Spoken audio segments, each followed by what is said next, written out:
Yung karanasan sa gubat, yung karanasan namin anak ko dito. Karanasan, Nakahunting kami. kwentong karanasan sa gubat. Nakahunting.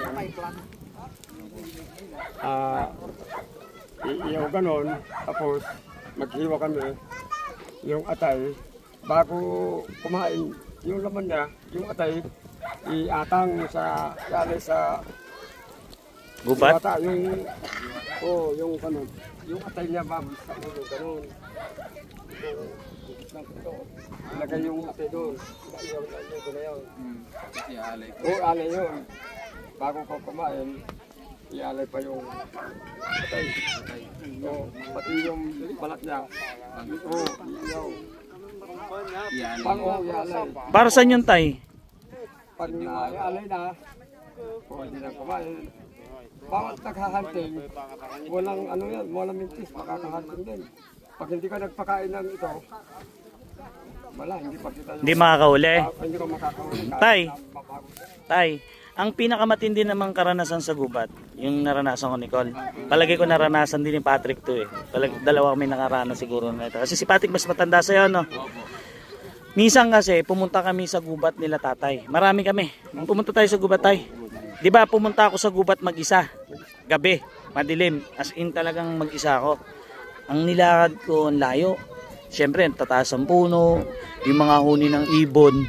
Talagang maririnig mo mga... Oo, gabing-gabi, di ba tay? Mga alas 11 yata yun, no? Mga ganon.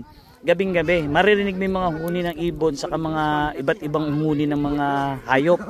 Tapos, nung paket na ako ng paket, naligaw pa ako. Kasi dalawa yung daan tay eh. Di ba may isang pasangang pa ganon. Dumiretso ko.